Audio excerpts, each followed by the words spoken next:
for God's little people. In those days, a decree went out from Caesar Augustus that all the world should be registered. This was the first registration when Quirinius was governor of Syria, and all went to be registered, each to his own town. And Joseph also went up from Galilee, from the town of Nazareth, to Judea, to the city of David, which is called Bethlehem, because he was of the house and lineage of David, to be registered with Mary, his betrothed, who was with child. Luke 2, 1-5.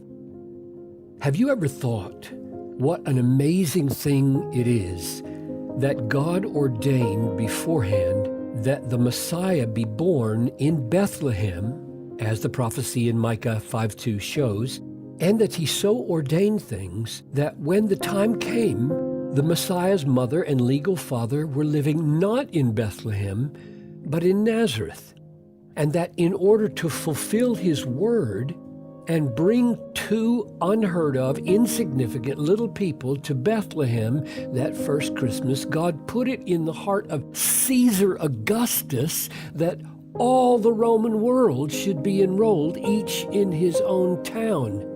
A decree for the entire world in order to move two people 70 miles. Have you ever felt, like me, little and insignificant in a world of 7 billion people where all the news is about big political and economic and social movements and outstanding people with global significance and lots of power and prestige? If you have, don't let that make you disheartened or unhappy.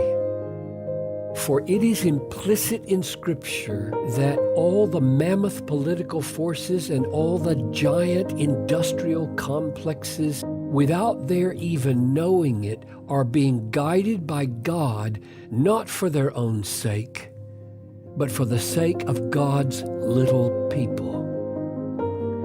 The little Mary and the little Joseph, who have to be got from Nazareth to Bethlehem, God wields an empire to fulfill his word and bless his children. Do not think, because you experience adversity in your little world of experience, that the hand of the Lord is shortened.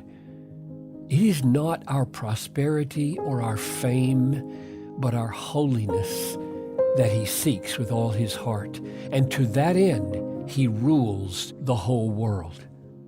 As Proverbs 21:1 says, the king's heart is a stream of water in the hand of the Lord. He turns it wherever he will, and he is always turning it for his saving and sanctifying and eternal purposes among his people.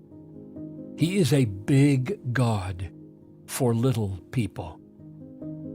And we have great cause to rejoice that, unbeknownst to them, all the kings and presidents and premiers and chancellors and chiefs of the world follow the sovereign decrees of our Father in heaven, that we, the children, might be conformed to the image of his Son, Jesus Christ, and then enter his eternal glory.